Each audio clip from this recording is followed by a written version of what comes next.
तो देखिए ये एक क्वेश्चन है, like a point source of light, a point source of light is placed at the center of a sphere. A point source of light is placed at the center of a sphere जिसका power है P not. ठीक है, मान लो P not वाट का एक bulb है, P not वाट का bulb है और ये रखा है at the centre of A sphere. लेकिन यहाँ पे जो है सिर्फ एक ही साइड में है हेमिस्फेरिकल सरफेस, दूसरे साइड में कोई सरफेस नहीं है। ठीक है, so you have to find net force on the hemispherical surface, on the hemispherical curve surface. Obviously इधर से ये ओपन है, इधर से ओपन है, तो जो हेमिस्फेरिकल कर्व सरफेस है उस पे नेट फोर्स निकालना है to light, and you have to assume 0% reflection. That means all the light is getting absorb, तो कोई रिफ्लेक्शन नहीं हो रहा है, कंप्लीटली एब्सॉर्ब हो रहे हैं। ठीक है, तो ये आपको करना है। तो देखिए यहाँ पे लाइट जब इमिट होगा ना यहाँ से, ठीक है, तो लाइट जब इमिट होगा तो चारों तरफ रेडियल डायरेक्शन में होगा, चारों तरफ रेडियल डायरेक्शन में होगा।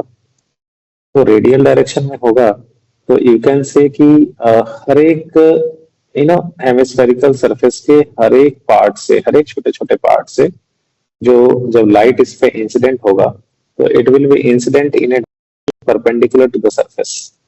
Light will be incident in a direction perpendicular to the surface. भाई सब जगह जो लाइट है वो सरफेस के परपेंडिकुलर होगा, सब जगह जो लाइट है वो सरफेस के परपेंडिकुलर होगा। ठीक है, बिकॉज लाइट जो है रेडियल डायरेक्शन में जा रहा है, तो रेडियस जो होता है वो हेमिस्फेरिकल सरफेस के परपेंडिकुलर होता है ना। तो सब जगह परपेंडिकुलर टू द सरफेस जाएगा। और देखो ये क्या है ना कि it is getting completely absorb, कोई रिफ्लेक्शन नहीं हो रहा है। तो अभी जैसे मान लो कि एक छोटा सा एलिमेंट्री एरिया है, एक कर्व सरफेस के ऊपर आपने एक बहुत ही छोटा सा एलिमेंट्री एरिया लिया और ये एलिमेंट्री एरिया है डीए, ये एलिमेंट्री एरिया है डीए। ठीक है, तो अब ये बताओ, ये एलिमेंट्री एरिया डीए है, तो ये बताओ आप जानते हो कि लाइक परफेक्ट एब्जॉर्प्शन के केस में जो फोर्स लगता है, वो जो फोर्स लगता है वो लगता है आपका, वो कितना लगता है, वो लगता है df is equal to I by C into projected area, यही होता था ना। df is equal to I by c da into projected area, यही होता था। तो यहाँ पे प्रोजेक्टेड एरिया का मतलब the area which is perpendicular to the incident light, the area which is perpendicular to the incident light। तो यहाँ पे अगर जैसे मान लो कि ये छोटा सा एरिया लिया, हमने डेरिवेशन किया था ऐसा, ठीक है, एंड मान लो कि इंसिडेंट बीम ऐसे आ रहा है, इंसिडेंट बीम ऐसे आ रहा है, ये एरिया डीए है। तो हम लोग क्या करते थे, इसका प्रोजेक्शन लेते थे, इसका प्रोजेक्शन लेते थे भाई perpendicular to the incident beam. तो ये डीए कॉस थीटा आता था, सॉरी डीए साइन थीटा आता था। ठीक है, डीए साइन थीटा आता था। तो हम लोग डीएफ जो है वो लिखते थे I by C into DA sine theta which was the projected area, which was the projected area. तो यहाँ पे जो है, यहाँ पे जो है, जो भी आपने अगर मान लो इसके ऊपर छोटा सा एलिमेंट्री लिया एरिया, छोटा सा एलिमेंट्री एरिया लिया डीए, इसके ऊपर अगर आपने छोटा सा एलिमेंट्री एरिया डीए लिया, तो यहाँ पे जो लाइट है वो तो ये डीए के परपेंडिकुलर ही है, ये जो लाइट है वो तो डीए के परपेंडिकुलर ही है। ठीक है, तो जो फोर्स लगेगा, जो फोर्स लगेगा मान लो ये छोटा सा एरिया डीए पे, वो कितना, तो यहाँ पे प्रोजेक्टेड एरिया कितना हुआ, डीए का कितना एरिया जो है वो प्रोजेक्टेड हुआ। प्रोजेक्टेड मतलब इंसिडेंट बीम के परपेंडिकुलर डायरेक्शन में। तो भाई पूरा का पूरा जो एरिया है वो तो इंसिडेंट बीम के परपेंडिकुलर डायरेक्शन में ही है। तो पूरा का पूरा जो प्रोजेक्टेड एरिया है डीए का, वो पूरा का पूरा इंसिडेंट बीम के परपेंडिकुलर डायरेक्शन में ही है, तो प्रोजेक्टेड एरिया डीए ही हुआ। तो इस छोटे से एरिया पे जो फोर्स लगेगा वो लग जाएगा I by C into DA.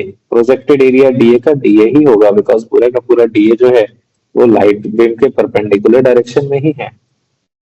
अच्छा, तो अगर ये होगा और ये जो फोर्स हमें पता है कि फोर्स किस डायरेक्शन में लगता है, तो फोर्स कंप्लीट एब्जॉर्प्शन के केस में तो फोर्स जो लगता है वो इंसिडेंट बीम के ही डायरेक्शन में लगता है।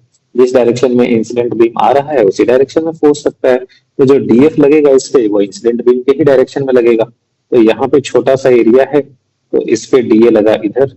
यहाँ पे छोटा सा एरिया है, इस पे डीए लगा इधर। यहाँ पे छोटा सा हाँ सॉरी डीएफ दिखा देता हूँ। ये छोटा सा एरिया है, इस पे डीएफ इधर लगा। ये छोटा सा एरिया है, इस पे डीएफ इधर लगा। ये छोटा सा एरिया है, इस पे डीएफ इधर लगा। ये छोटा सा एरिया है, इस पे डीएफ इधर लगा। तो हर जगह जो फोर्स है वो रेडियल डायरेक्शन में लग रहा है। और जो डीएफ का वैल्यू है वो है I by C into D A. I by C into D A. बहुत बढ़िया भाई। तो ये जो फोर्स है वो सब हमें पता चल गया कि फोर्स का डायरेक्शन रेडियल है, रेडियली आउटवर्ड्स है। और वैल्यू भी पता चल गया I by C into D A. छोटा सा एलिमेंट्री एरिया लो तो वो पूरा का पूरा एरिया डीए आ रहा है, वो तो d F is I by C into D A. तो अगर हमें नेट फोर्स निकालना है कि ये कर्व सरफेस पे नेट फोर्स क्या लगेगा, तो हम लोग क्या करेंगे कि इनके जो है वो वेक्टर एडिशन करेंगे, ये डीएफ का वेक्टर एडिशन करेंगे। तो डीएफ का वेक्टर एडिशन करेंगे तो ये जो डीएफ है इनका आप देख सकते हो कि सबका एक हॉरिजेंटल कंपोनेंट आप ले सकते हो और एक वर्टिकल कंपोनेंट। ये सब डीएफ का एक हॉरिजेंटल कंपोनेंट लो, एक वर्टिकल कंपोनेंट लो। तो हॉरिजेंटल कंपोनेंट, वर्टिकल कंपोनेंट। तो यू कैन सी कि जो ऊपर वाला पार्ट है उसका वर्टिकल कंपोनेंट और जो नीचे वाला पार्ट है उसका vertical component they are getting cancelled out. लेकिन जो हॉरिजेंटल कंपोनेंट है लॉन्ग एक्स एक्सिस जो कंपोनेंट है, तो एक्स एक्सिस वाले कंपोनेंट सबके ऐड हो रहे हैं। एक्स एक्सिस वाले कंपोनेंट सबके ऐड हो रहे हैं। तो जो नेट फोर्स होगा वो नेट फोर्स हो जाएगा मेरे दोस्त integral of DF. Integral of DF क्या, अगर मान लो ये वाला एंगल है थीटा, तो ये एंगल थीटा है, तो ये भी एंगल तो थीटा होगा ना। तो ये इधर डीएफ कॉस थीटा ही तो होगा। तो ये नेट फोर्स क्या हो जाएगा, integral of DF cos theta. ये नेट फोर्स क्या हो जाएगा, integral of DF cos theta. ठीक है, ये नेट फोर्स हो जाएगा integral of DF cos theta. ठीक है, तो अब डीएफ का वैल्यू बैठा दें। डीएफ का वैल्यू जो था वो आया था आपका I by C into D A. तो डीएफ का वैल्यू है I by C into D A. So net force हो जाएगा integral of I by C D A. ठीक है, integral of sorry integral of DF cos theta. Vertical forces cancel हो रहे हैं तो summation of sigma summation of D F Y will be zero. X direction के forces add हो रहे हैं तो it will B net force will be integral of D F cos theta. DF की जगह पे बैठा दो आप आई बाई सी डी ए, तो I by C D A cos theta. अब देखो जितने भी पॉइंट्स हैं ये पॉइंट सोर्स ऑफ लाइट है। तो इंटेंसिटी जो होगा वो पॉइंट सोर्स के लिए intensity inversely proportional to r square होता है। अब ये कर्व सरफेस पे जितने भी पॉइंट्स हैं they are equidistant from this point source. तो जितने भी पॉइंट्स हैं they are equidistant from the point source. तो सबका आर जो है वो सेम ही है, तो सब जगह पे इंटेंसिटी सेम ही होगा। तो इंटेंसिटी सेम होगा तो आई बाई सी को हम लोग बाहर निकाल लेंगे इंटीग्रेशन से। अंदर में जो है वो रह जाएगा integral of D A cos theta. अंदर में रह जाएगा integral of D A cos theta. ठीक है, तो यही हमारा नेट फोर्स दे देगा अपने को।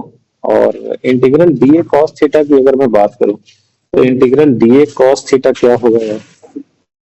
Integral D A cos theta की बात करें तो देखो यहाँ पे अपने को चाहिए होगा विजुअलाइजेशन। यहाँ पे विजुअलाइजेशन चाहिए होगा। Integral D A cos theta क्या होगा, तो देखिए एक बात बताओ, ये हेमिस्फेयर है, ये हेमिस्फेयर है। एक सेकंड,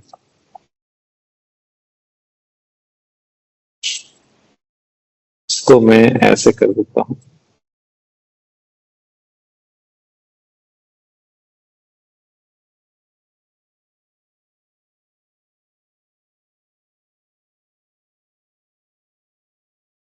ये हेमिस्फेयर है। अच्छा, अब जरा एक बात बताइएगा, ये बताओ जरा कि देखो, इंटीग्रल डीए कॉस थीटा, अब डीए अगर यहाँ पे है ना, तो DA cos theta actually horizontal projection आएगा। मैं हॉरिजेंटल प्रोजेक्शन दिखाने की कोशिश करता हूँ, हॉरिजेंटल प्रोजेक्शन दिखाने की कोशिश करता हूँ। ये जो है,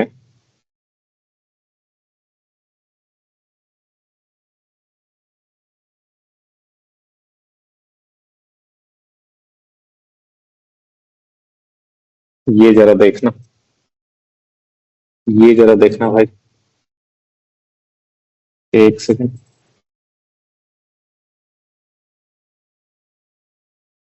ये आपका,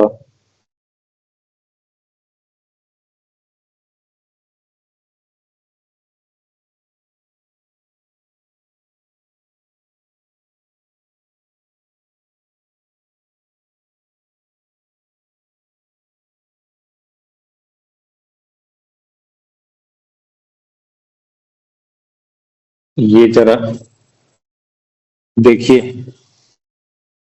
यहाँ पे जो है,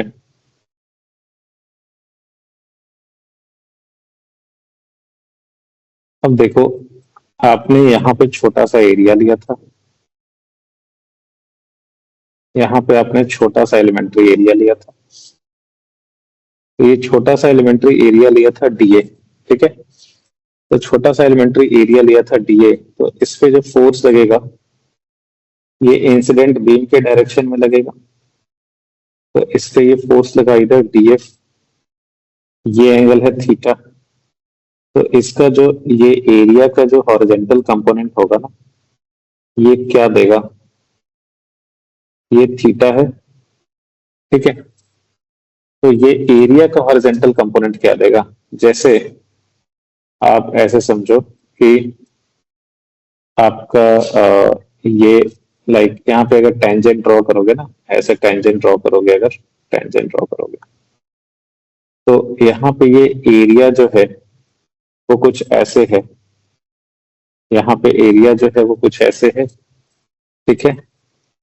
If this angle is theta, so this angle is also theta, this angle is also theta। ये आपका, ये एंगल जो है वो 90 माइनस थीटा हो गया।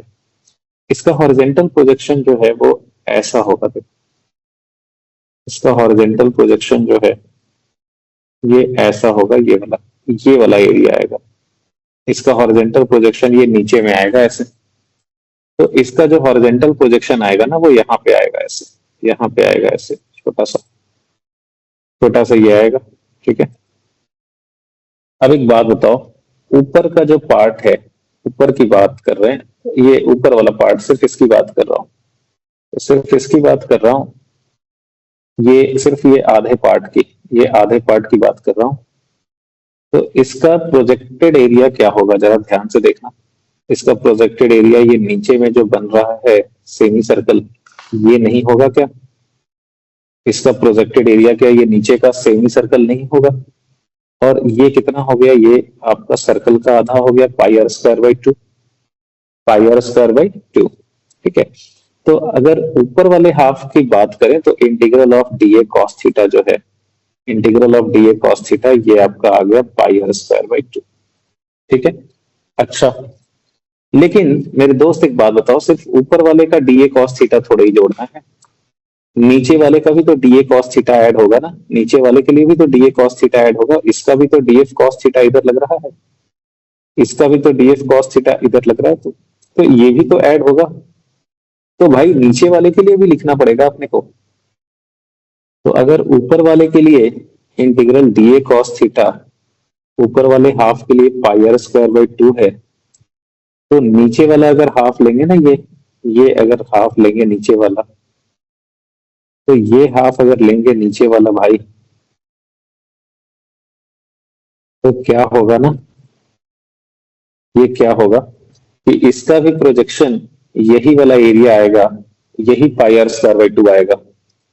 तो ये पूरे के लिए जो प्रोजेक्टेड एरिया होगा integral D A cos theta pi are square by 2 plus pi are square by 2, pi are square by 2 plus pi are square by 2। ये प्रोजेक्टेड एरिया 2 बार आ रहा है यार, ये 2 बार आ रहा है क्योंकि ऊपर वाले हाफ के लिए भी जो फोर्स है वो इसी डायरेक्शन में है और नीचे वाले हाफ के लिए भी फोर्स इसी डायरेक्शन में है।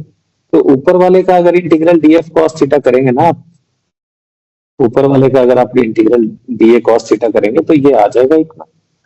फिर नीचे वाले का अगर फिर से प्रोजेक्टेड एरिया 2 बार ले रहे हैं नीचे ऊपर, ठीक है। आप ये मत समझना कि ये डबल कैसे हो रहा है, आप प्रोजेक्टेड एरिया एक्चुअली क्या हो रहा है, आप 2 बार ले रहे हो। ऊपर वाले के लिए भी पाई आर स्क्वायर बाई 2 आ गया, फिर नीचे वाले के लिए भी पाई आर स्क्वायर बाई 2 ले रहे हो, प्रोजेक्टेड एरिया दोबारा ले रहे हो, तो इसीलिए भी पाई आर स्क्वायर आ रहा है।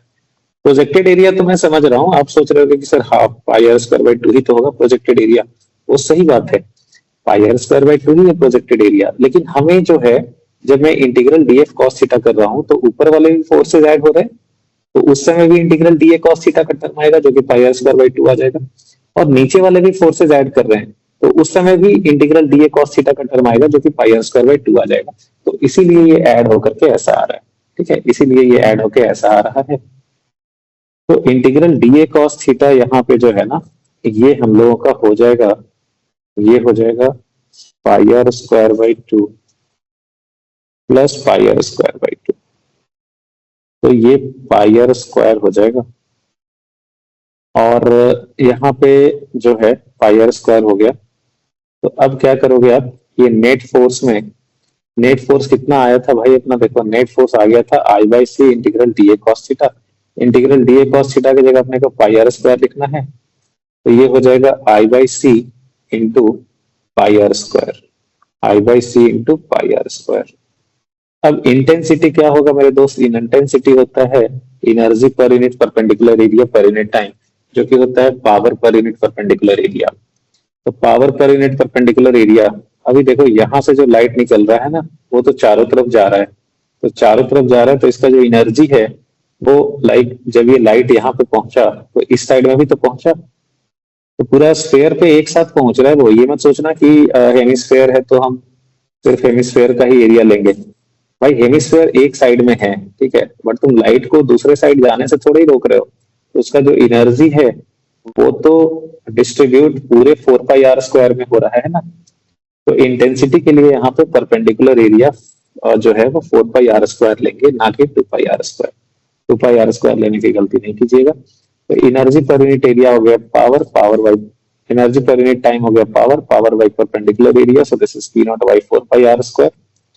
तो जो नेट फोर्स है ना ये आपका हो गया पी नॉट बाई, ये नेट फोर्स ये था ना I by C into pi are square, I की जगह पे P not by 4 pi are square, so I by C into ये पाई आर स्क्वायर की वैल्यू बैठा देता हूं, तो ये कितना हो जाएगा, ये हो जाएगा आपका पी नॉट बाई, ये हो जाएगा पी नॉट बाई 4 सी। तो ये आपका नेट फोर्स लग गया यहाँ पे पी नॉट बाई 4 सी, ठीक है, पी नॉट बाई 4 सी। इसको अगर आपको इतना फील नहीं आया ना, इतना मजा नहीं आया, तो आप इसको दूसरे तरीके से भी कर सकते थे, जो कि इसमें थोड़ा मैथमेटिक्स ज्यादा होगा, बट आपका स्ट्रेट फॉरवर्ड आंसर आ जाएगा। और आपका वो समस्या जो हो रहा है, जो अगर आप integral D A cos theta, मैंने 2 बार पाई आर स्क्वायर बाई 2 क्यों लिखा, अगर वो नहीं डाइजेस्ट कर पा रहे हो आप, तो आप इस मेथड से भी कर सकते हो। ये भी मेथड सेम ही चीज है, सेम ही चीज है, हमने जो वहां पे किया है वो यहाँ पे भी वही किया है, बस वहां पे हमने एलिमेंट्री एरिया छोटा सा ले लिया था डीए, और यहाँ पे हम लोग क्या कर रहे हैं इस मेथड में, सेकंड मेथड में हम लोग एलिमेंट्री एरिया एक रिंग ले ले रहे हैं, एक ये एलिमेंट्री एरिया ले रहे हैं रिंग। और ये देखो एलिमेंट्री एरिया रिंग ये लेने का काम तो हमने कितनी बार किया है, यहाँ से थीटा एंगल पे एक रिंग लिया जो कि whose thickness is subtending angle d theta at the center, whose thickness is subtending angle d theta at the center। तो ये थिकनेस हो गया आर डी थीटा, ये इसका रेडियस हो गया स्मॉलर, ये स्मॉलर जो है ये आपका हो गया आर साइन थीटा, स्मॉलर हो गया आर साइन थीटा। तो इसका जो एरिया है, इसका एलिमेंट्री एरिया, ये बहुत बार हम लोग लिख चुके हैं, इसका एलिमेंट्री एरिया जो होगा ये आपका हो जाएगा 2 pi radius r sine theta into r d theta. याद करो आप मोमेंट ऑफ इनर्शिया निकालते वक्त भी ये चीज लिखे हो। मोमेंट ऑफ इनर्शिया निकालते वक्त, सेंटर ऑफ मास निकालते वक्त, इलेक्ट्रोस्टैटिक्स में, ग्रेविटेशन में, सब जगह कितनी बार ना जाने यूज किए हो आप ये। ठीक है, तो ये एरिया हो गया। अब देखो यहाँ पे लाइट जो है वो किधर जा रहा है, ऐसे परपेंडिकुलर टू द सरफेस। ठीक है, तो फोर्स फोर्स जो है वो इसी डायरेक्शन में लगता है, लाइट के इंसिडेंट लाइट के डायरेक्शन में कंप्लीट एब्जॉर्प्शन हो रहा है तो उस केस में। और ये फोर्स ये लाइट सब जगह सरफेस पे परपेंडिकुलर ही है, तो हमने जो अभी देखा कि डीएफ जो होगा वो I by C into projected area होगा। और प्रोजेक्टेड एरिया में इस रिंग पे अगर फोर्स लिखेंगे तो ये प्रोजेक्टेड एरिया में पूरा का पूरा डीए आएगा इसका, क्योंकि सब जगह लाइट सरफेस के परपेंडिकुलर ही है, तो सब जगह प्रोजेक्टेड एरिया डीए ही है। ठीक है, तो I by C into DA. अभी डीए के जगह पे आप वैल्यू रख दो 2 pi r sin theta are d theta. और जो फोर्स लग रहा है मेरे दोस्त, ये देखो क्या है। ये फोर्स जो है इनके आपने देखा कि like horizontal components are getting added and vertical components are getting cancelled. तो यहाँ पे डीएफ साइन थीटा वाले टर्म्स कैंसिल हो जाएंगे और डीएफ कॉस थीटा वाला टर्म ऐड हो जाएगा, तो net force will be integral of DF cos theta. D F के जगह पे I by c d A, d A के जगह पे ये वैल्यू डाल दिया, तो ये डीएफ आ गया आपका, ये डीएफ कॉस थीटा। इंटीग्रेट कर दो इसको नेट फोर्स के लिए, and theta will vary from 0 to π/2। Theta will vary from 0 to π/2। ठीक है, तो ये इंटीग्रेट कर दो आप, so you will get the answer, you will get same answer P not by 4c। तो ये आप याद रख सकते हो, आपको याद रखना चाहिए कि इस केस में 100% एब्जॉर्प्शन के केस में जो नेट फोर्स लग रहा है वो लग रहा है P not by 4c along negative x axis. इस केस में इन द हॉरिजॉन्टल डायरेक्शन लग रहा है पी नॉट बाई 4c। ठीक है, क्लियर है? अच्छा ठीक है सर, क्लियर है, ये तो आ गया समझ में। एंड बट अगर सर अगर 100% रिफ्लेक्टिंग सरफेस होगा तो क्या करेंगे? 100% रिफ्लेक्शन, तो इस केस में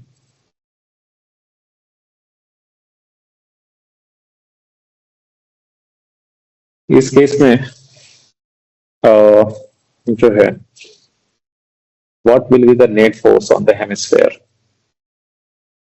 तो अब देखो हमने तो भाई पढ़ लिया है कि 100% रिफ्लेक्शन के केस में जो फोर्स लगता है वो किधर लगता है, वो लगता है सरफेस के परपेंडिकुलर। वो फोर्स कितना लगता है? सरफेस के परपेंडिकुलर लगता है। अच्छा, अब मान लो छोटा सा एरिया ले लो आप, छोटा सा एरिया आपने ले लिया। ठीक है, तो छोटा सा एरिया ले लिया, तो इस पे जो फोर्स लगेगा वो किधर लगेगा? वही perpendicular to the area. 100% reflection के केस में जो फोर्स लगता है वो परपेंडिकुलर टू द सरफेस लगता है, तो इस पे जो फोर्स लगेगा ये आपका लगेगा परपेंडिकुलर टू द सरफेस। ये फोर्स लगा perpendicular to the surface, perpendicular to the surface ये फोर्स लगेगा। ठीक है ना? यही पढ़ा था ना हमने, 100% रिफ्लेक्शन के केस में जो फोर्स लगता है वो परपेंडिकुलर टू द सरफेस लगता है। अच्छा, हमने ये भी पढ़ा था कि ये जो फोर्स लगता है 100% रिफ्लेक्शन के केस में परपेंडिकुलर टू द सरफेस लगता है, तो हम लोग इसके दो हॉरिजेंटल कंपोनेंट लेते थे। एक लेते थे हम लोग इंसिडेंट बीम के डायरेक्शन में, जिसे हम लोग डिनोट करते थे डीएफ पैरेलल से, और एक लेते थे इंसिडेंट बीम के परपेंडिकुलर डायरेक्शन में, जिसे हम लोग डीएफ परपेंडिकुलर से डिनोट करते थे। अब जरा एक बात बताओ कि यहाँ पे जो लाइट है ना, यहाँ पे जो लाइट है वो इंसिडेंट बीम जो है वो तो सरफेस के परपेंडिकुलर ही है। जो इंसिडेंट बीम है वो सरफेस के परपेंडिकुलर ही है, इंसिडेंट बीम तो सरफेस के परपेंडिकुलर ही है। दैट मीन्स कि यहाँ पे पूरा का पूरा जो फोर्स होगा, ठीक है, वो पैरेलल कंपोनेंट ही होगा, परपेंडिकुलर कंपोनेंट जीरो होगा। नहीं समझे? देखो, ये जो लाइट है, ठीक है, तो फोर्स हम लोग जानते हैं कि किधर लगता है, परपेंडिकुलर टू द सरफेस लगता है। फिर हम लोग इसके दो कंपोनेंट्स लेते थे हॉरिजॉन्टल डायरेक्शन में, मतलब एक इंसिडेंट बीम के डायरेक्शन में, एक इंसिडेंट बीम के परपेंडिकुलर डायरेक्शन में। अच्छा, ठीक है भाई, तो हमने एक छोटा सा एरिया लिया यहाँ पे। इस पे जो हमें पता है 100% रिफ्लेक्शन के केस में जो फोर्स लगेगा वो परपेंडिकुलर टू द सरफेस लगेगा। ठीक है, परपेंडिकुलर टू द सरफेस लगेगा, इतना हमें पता है। अब आप इसके कंपोनेंट्स लो। इधर ले सर कंपोनेंट्स। कंपोनेंट लो आप इसके, एक इंसिडेंट बीम के डायरेक्शन में, इंसिडेंट लाइट के डायरेक्शन में, और इंसिडेंट लाइट के परपेंडिकुलर डायरेक्शन में। तो आप बोलोगे सर इंसिडेंट लाइट के डायरेक्शन में ही तो है ये, तो अब क्या इसके कंपोनेंट्स लें? ये जो फोर्स है ये तो ऑलरेडी इंसिडेंट बीम के ही डायरेक्शन में है, तब और इसके क्या कंपोनेंट्स लें? सारा का सारा जो है ये फोर्स, ये तो इंसिडेंट बीम के पैरेलल डायरेक्शन में ही है। मतलब पूरा का पूरा ये जो डीएफ है वो बेसिकली डीएफ पैरेलल ही है। इसके परपेंडिकुलर डायरेक्शन में कोई कंपोनेंट है नहीं इंसिडेंट बीम के परपेंडिकुलर डायरेक्शन में, तो डीएफ परपेंडिकुलर 0 है। ठीक है, तो पूरा का पूरा जो है वो पैरेलल डायरेक्शन में ही है। अच्छा, ठीक है भाई। अब ये डीएफ पैरेलल होता क्या था जरा याद करो। डीएफ पैरेलल जरा कितना होता था याद करना। एक वही वाला चीज को हम लोग बार बार यूज कर रहे हैं कि डीएफ पैरेलल होता कितना था। डीएफ पैरेलल और डीएफ परपेंडिकुलर, मतलब आपको याद होना चाहिए ये चीज, बार बार यूज करते करते ये वाला चीज याद हो जाना चाहिए। ये वाला चीज याद हो जाना चाहिए यार। तो यहाँ पे जो है ना, यहाँ पे जो है ये फॉर्मूला ये था। तो जरा देखो डीएफ पैरेलल कितना होगा। तो डीएफ पैरेलल हो जाएगा 2IA/c sine q theta. Sine q theta. अब ये थीटा क्या होता था यार? थीटा होता था, थीटा क्या होता था? थीटा होता था कि इंसिडेंट बीम का जो डायरेक्शन है और सरफेस सरफेस का जो डायरेक्शन है उनके बीच में कितना एंगल है, यही होता था थीटा। ठीक है ना? तो यहाँ पे जो सरफेस है वो तो टेंजेंट के लॉन्ग है, और इंसिडेंट बीम जो है वो इसके परपेंडिकुलर है। तो इन दोनों के बीच में एंगल जो है वो 90 डिग्री है। तो यहाँ पे थीटा की वैल्यू कितनी हो गई? 90 डिग्री। तो यहाँ पे थीटा की वैल्यू है 90 डिग्री, तो दिए हो गया 2IA/c sine q 90, sine q 90 degree. Because surface जो है वो इधर है, सरफेस ऐसे है पैरेलल, और डीएफ जो है वो है सरफेस के परपेंडिकुलर। डीएफ जो है वो है सरफेस के परपेंडिकुलर।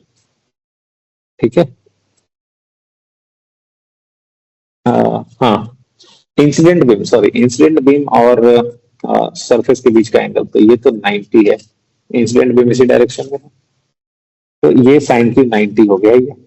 तो डीएफ पैरेलल हो गया 2IA/c।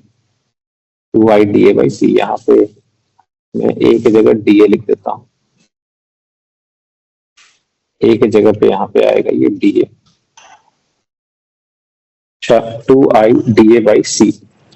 ओके, तो डीएफ पैरेलल ये आ गया। सो आपका ये डीएफ निकल गया बेसिकली।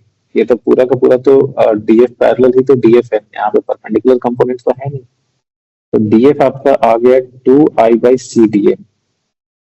देखो जो 0% रिफ्लेक्शन था उसमें ये I/c डीए आ रहा था, I/c डीए आ रहा था।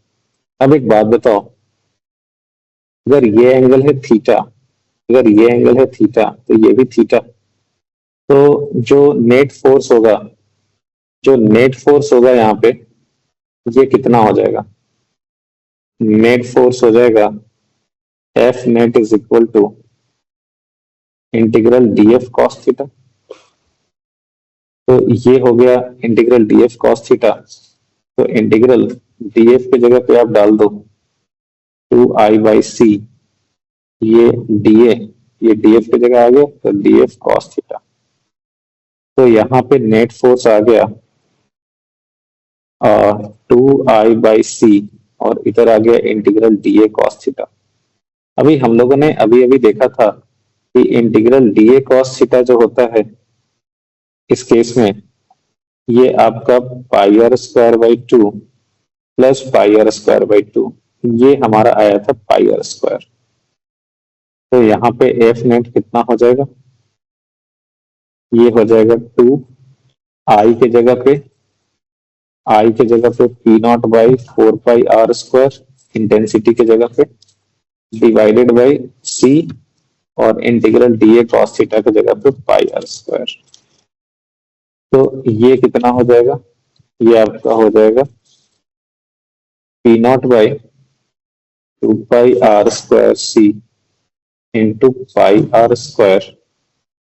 तो ये हो गया आपका F net will be equal to P not by 2 c, F net हो जाएगा पी नॉट बाई 2 सी। ठीक है, ये हो जाएगा P not by 2 C. Okay, तो देखो ये यहाँ पे लिख लो आप, 100% रिफ्लेक्शन के केस में ये आया है पी नॉट बाई 2 सी, ये आया है 100% रिफ्लेक्शन के केस में पी नॉट बाई 2 सी। और जो 0% रिफ्लेक्शन था, कंप्लीट एब्जॉर्प्शन, उसमें आया था पी नॉट बाई 4 सी। अब इसी पे हम लोग एक और क्वेश्चन बना लेंगे, और वो है बीटा परसेंट रिफ्लेक्शन का, बीटा परसेंट रिफ्लेक्शन का। तो देखिए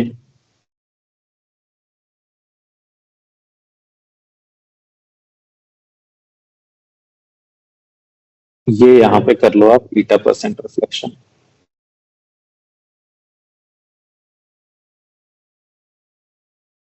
बीटा परसेंट रिफ्लेक्शन। अच्छा, तो देखो अपने को यहाँ पे पता है, रिजल्ट पता है, तो रिजल्ट मैं पहले लिख देता हूँ, तो रिजल्ट मैं पहले लिख देता हूँ जो अपने को यूज होगा, जो प्री रिक्विजिट्स हैं, प्री रिक्विजिट्स। देखो आपका 0% रिफ्लेक्शन के केस में ये जो फोर्स आया था वो आया था पी नॉट बाई 4 सी, ये अलोंग एक्स एक्सिस ही आया था हॉरिजॉन्टल डायरेक्शन में, नेगेटिव एक्स एक्सिस। और 100% रिफ्लेक्शन के केस में, 100% रिफ्लेक्शन के केस में जो फोर्स आया है ये आया है पी नॉट बाई 2 सी। तो ईटा परसेंट रिफ्लेक्शन के केस में यही दोनों रिजल्ट्स अगर यूज कर लें, यही दोनों रिजल्ट्स अगर यूज कर लें, तो ये फोर्स कितना हो जाएगा, ये हो जाएगा eta by 100, eta by 100 into eta percent reflection हो रहा है, तो रिफ्लेक्शन वाले में कितना है पी नॉट बाई 2 सी, तो यहाँ पे हो जाएगा पी नॉट बाई 2 सी। और फोर्स किधर है, अलोंग माइनस आई कैप, फोर्स अलोंग माइनस आई कैप। और जो एब्जॉर्प्शन होगा वो कितना होगा, 1 माइनस ईटा बाई 100, और उसकी वजह से फोर्स कितना लिखेंगे पी नॉट बाई 4 सी, और उसका भी डायरेक्शन कितना है अलोंग माइनस आई कैप। तो यही हमारा आंसर हो गया, यही आंसर हो गया ईटा परसेंट रिफ्लेक्शन के केस में। ठीक है, क्लियर है।